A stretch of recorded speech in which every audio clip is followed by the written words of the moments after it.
going to get a bowl, fill it with water, and we are going to start peeling these.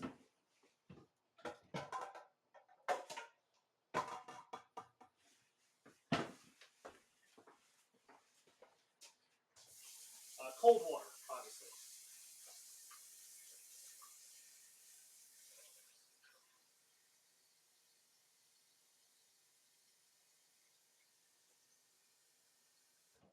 Now again, we didn't do the full-blown char the crap out of them method. This is just give it a little blistering.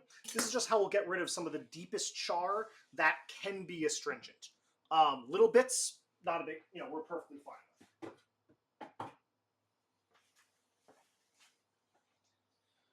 All right.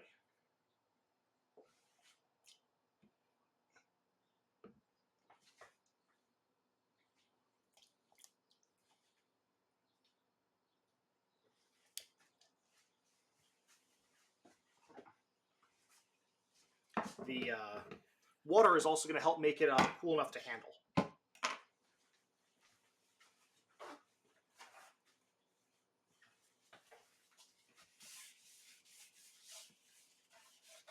You know what? There might even be time for me tonight to make the dressing. If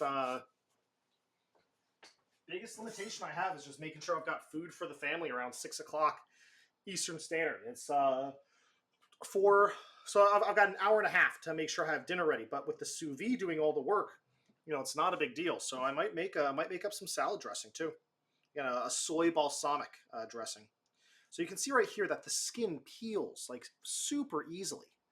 If we had spent more time charring it, the entire skin of the entire pepper would just slough right off, like a skin shedding.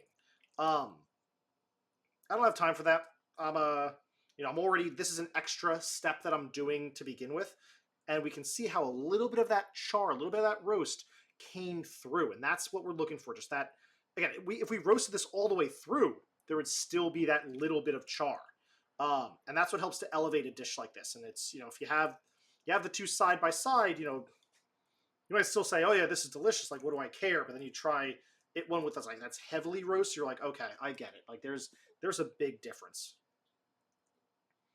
We do have time. I really could have let these go longer, but I'm on a mental. Do you have specific recipes for streams, or do you recommend for a beginner? I never cooked by needed. Oh, okay. Do you have a specific recipe, or do you have a specific recipe or streams that you'd recommend for a beginner cook? Gotcha. Okay. Just took a little while because I'm trying to do this. The first thing I would recommend is cook something you like. I know this sounds kind of silly to say, but if I say, oh, this recipe is really easy, it's great for a first-time cook, you're like, that sounds great, and it has pork in it, and you don't like pork, example. Well, that doesn't really help, does it? Message me on either Instagram or Twitch. Tell me what you're in the mood for, and I can do my best to put something together. Do you have Instapots? Do you have pressure cookers over in the Netherlands? Do you have one of these? Again, this Instapot over here, electric pressure cooker, you might hear them called. Or just pressure cookers in general? No, because you don't have the tomatillos you were saying. That would be tough. Okay, let me think. Trying to think of something that's just... So, a roast chicken. If you want... Do you have an oven? Because I know that not all apartments would have an oven, as I'm not... Again, I don't know your situation. Jesus, do you have an oven in your residence that you could use?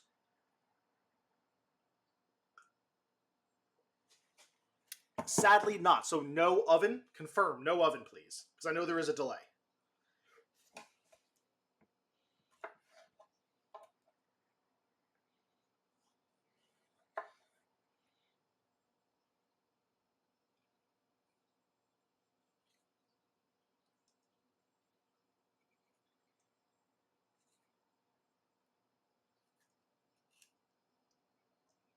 Yes, you have an oven. Okay, so you do not have an Instapot, but you do have an oven, and that's fine. That's why I'm asking.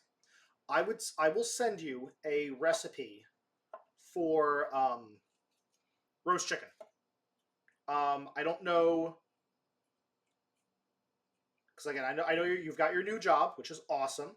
But I also know that just starting off, that some foods can be more expensive, and I'm trying to be aware of that. So I'd say for an oven, frying pan, panini press, you have a full kitchen with oven. Okay, perfect. Thank you. If it is in your price range to get a whole chicken, that's how I'll start, because a whole chicken can be, the leftovers that you can make from a whole roast chicken are fantastic. It will feed you for days, depending on how hungry you are, but also what you're in the mood for.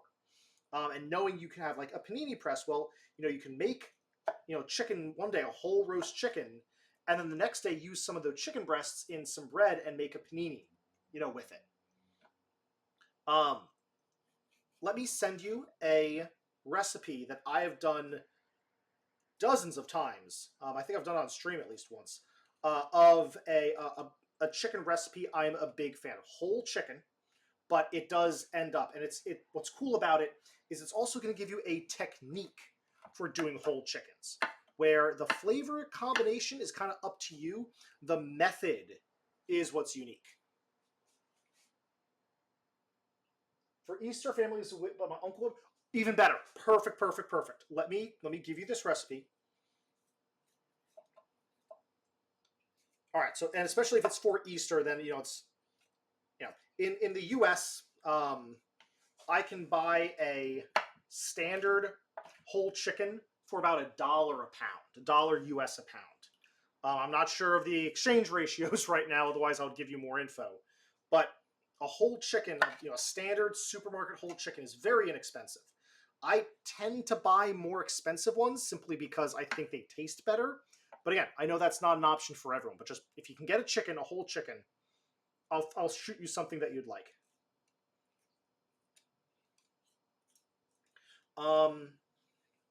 Another question is, do you like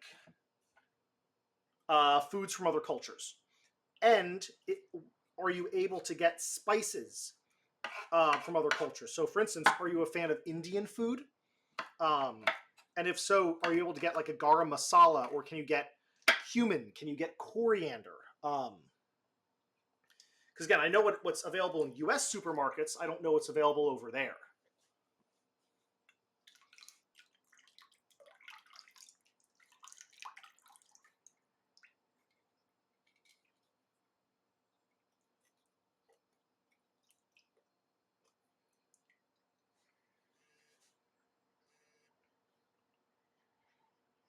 But the reason why the chicken can work in particular, again, it's more of a technique. And even if you can't get the all the crazy stuff I'll suggest to you, it's still going to be a fantastic recipe with just salt and pepper. And then you can say, oh, I've got this, I've got that. We can throw something together.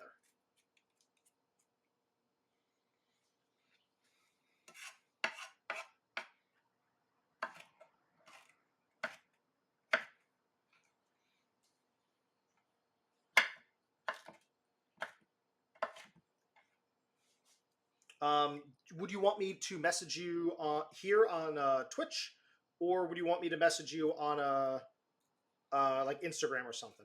How about this? You message me on either platform, and I'll get back to you.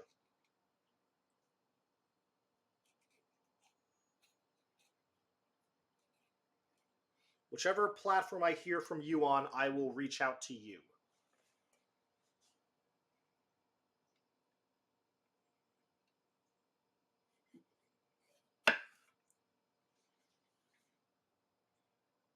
Spice is the basics, not right. Oh, that's not a problem.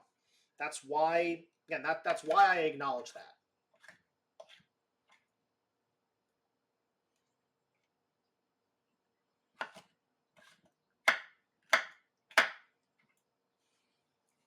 All right, so we have, let me move this over and show you. We have a pretty full pot of our vegetables, of our peppers, of our tomatillos.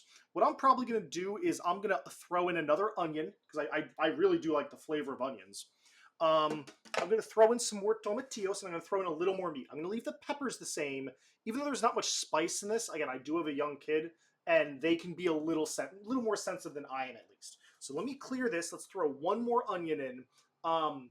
Maybe a little meat. We'll see what we have. Again, I fully acknowledge the fact that being able to pay $1 a pound for pork is a very lucky thing. So I figure if you're able to get it for that price, why not utilize it?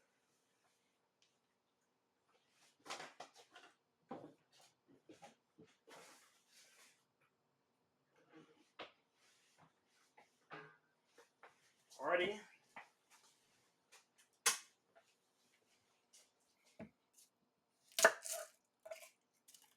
And for these tomatillos, I'm just going to put them in straight as. I'm not going to worry about charring the top, so you can you'll see what it's like and why this dish is so easy. Oh God! Oh God! Take off the cloves! Now let me get some garlic.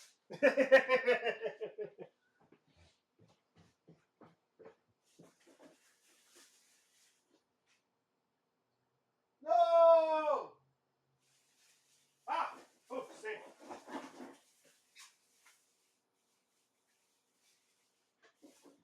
I was worried. I was so worried. I thought I was out of garlic. Luckily, false alarm. I've got 3 more big honking cloves. I thought I was out of garlic. Whew! That would have been bad. I would have had to be like, all right, stream's canceled. I'm going to the store. Who keeps on messaging me? Jesus, that's a lot of messages. Along with a friend asking me if I've ever made mead. And I actually have the ingredients downstairs in my basement to make mead. Ooh. Alrighty.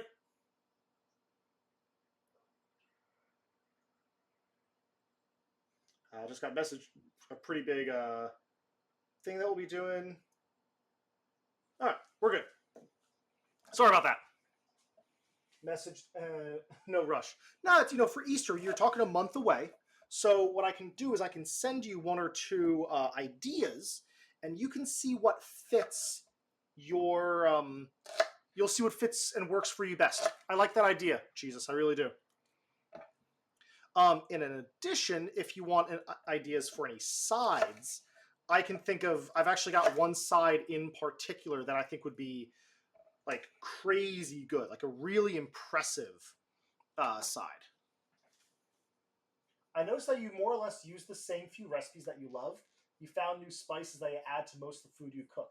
Yeah, no, there are definitely, so one of the cool things about doing this, cooking with you all right now, I've made a point not to repeat the same recipe on stream. I probably will start, looping in and do modifications, but my goal was to not do the same recipe on stream for y'all.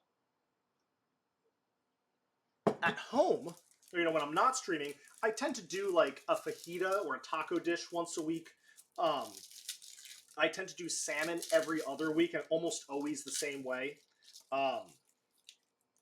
The roast chicken recipe, we were doing that weekly for a long while until just we've had chicken, every week for the past, 2 months, probably longer than that.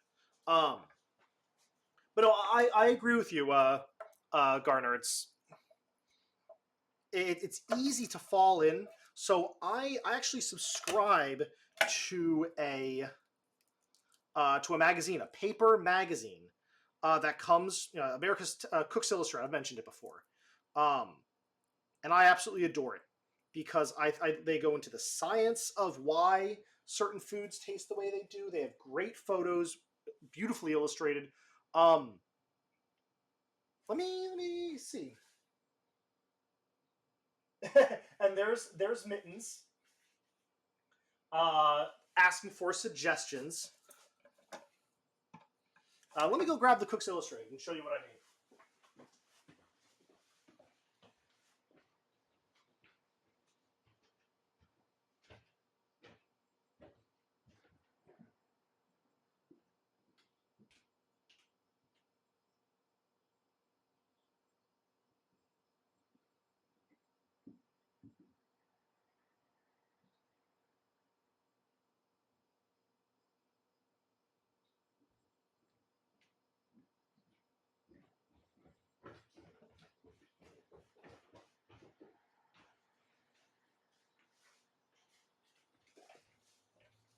So this is the Cooks Illustrated. Thank you for bearing with me. Tangine episode. I've been trying to tell my wife that I want to do a tangine, chickpea, chicken, and apricot tangine. But so this is the Cooks Illustrated. They've got a website, but they, again, beautiful photos explaining what they're doing. So I want to try this. I think this is going to be next Fridays. Vospov kofta, red lentil kofta, which sounds really cool, like little skewer kebabs. I think that would be a really cool idea. I like how that sounds. Garam masala spice beef, that might be that. There's beef. I got braciole. All cool ideas. My family also knows that I like cooking, so I tend to get 1 to 2 new cookbooks a year, and I'll thumb through those looking for ideas as well.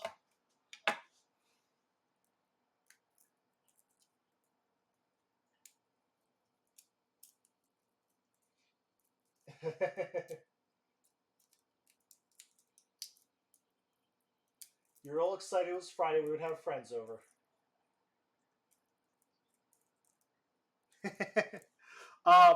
Yeah, no, Gardner, I get it. I'm in the same boat. It's good stuff. Good to have some company. Good to have some conversation. And I also do try to leave. I think my VODs stay up for like 60 days, so I'm starting to age some out. But I have downloaded and saved a bunch of them. And I am hoping at one point to just upload them to YouTube. That way there's at least like an archive of older things. If people want, if people cared. The other thing that I like about that idea, though, is as stuff ages out from Twitch, that might be my personal indicator of like, all right, maybe revisit one of these recipes. Like when I did the shrimp scampi, just didn't turn out as well as I would have hoped. The shrimp was a little bit overdone. Garlic was overdone. Like I needed to pull it off faster, and I was distracted because I was streaming. And so like that's one that I'll revisit like in a month or two. Again, like right now is it's Lent, and it's not a huge deal for me, but I do like the idea. Again, I like the idea of having more fish and non-meat based dishes in my repertoire. But also I like that restriction because in some ways that restriction helps expand what you can do.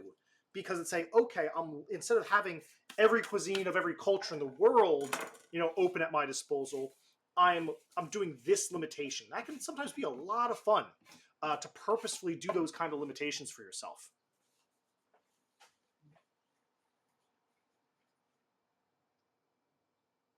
I mean, barbecue is great. Again, if I kept my GoPro, I would have set it up outside. I may try to stream one day from outside just with my phone, which I think would be fun. Just to stream outside, cook and barbecue, like actual smoke barbecue. Mittens, yes, it is. It is apricots, chickpeas, and chicken thighs. Ooh, I mean, stew, those are good. Stew. Mittens, let Stu know that I appreciate that. You've got Modern's in. I'm envious of Modernist cuisine. Toddler to distract me.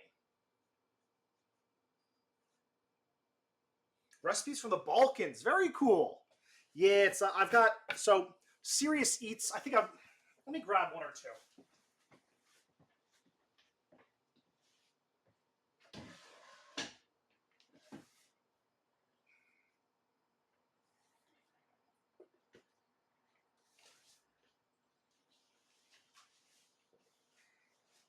So a couple of the ones that I probably hit up the most often in my repertoire is The Food Lab by Kenji Lopez Alt. Fantastic book. I really do recommend it. Again, all these have a lot of the science behind the cooking. So Food Lab is one of the ones I highly recommend. Number 2 is Alton Brown, Everyday Cook. Again, I think Alton Brown does a great job anyway. His Good Eats series is probably what inspired me to do a lot of this. The Everyday Cook has a lot of fun recipes that you can tell are home recipes, where they're a little more simplified with some of the rest, with what they use as well as what's available. And then finally, America's Test Kitchen 20th anniversary. So this is like the collection of some of the most popular recipes. So these have some really solid ones and easy to follow as well. Like, so these three are probably my big cookbooks that I reach for. Oh, let's get some more tomatillos in there. We're starting to hit maximum vegitude. I think we can probably get that the rest of that pork in there and just have this be a super porky pork chile verde. All right, Mittens, you're on board for that tangent. I gather you didn't realize it included chicken. Yes, it's not just chickpeas. It's chickpeas and apricots and chicken thighs.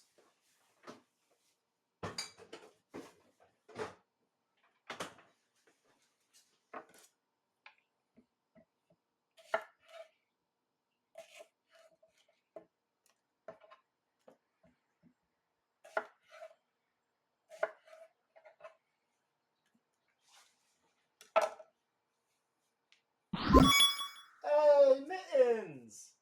Thank you very much. Ah, look at that. You almost done Saturday. Outdoor cooking in a pot and open flame. Man, that sounds good. That a little tough for me, if mostly because of the little one is quite distracting, and I cannot, in good faith, have Mittens do all the work while I hang out outside and cook. It's part of the reason I haven't brewed in a while. Is especially again during this COVID lockdown, it's a little tough to be like, all right, honey, I'm bailing outside for the next 6 hours. Have fun. Nah, that's not fair. All right, so I think I don't know. We're doing it live. We're adding the meat. Jesus, take the wheel.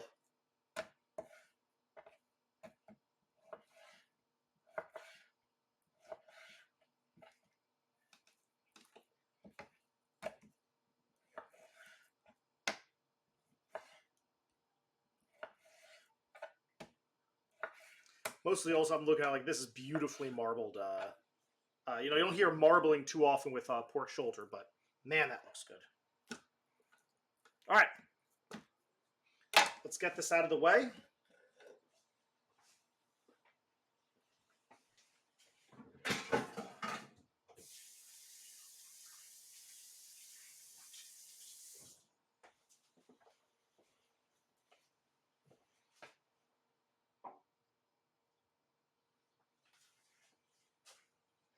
In case you thought I was kidding with the volume we were looking at with this thing, that is chock-a-block full.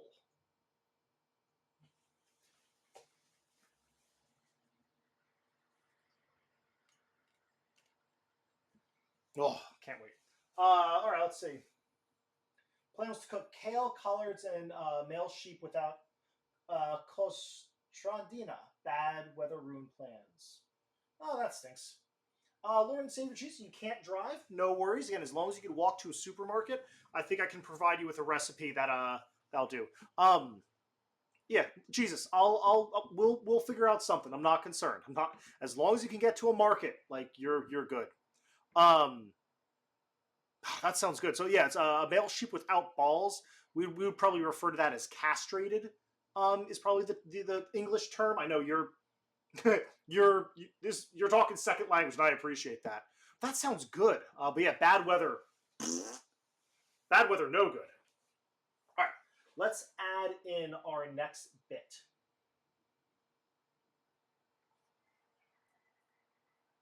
All right, we're gonna add a big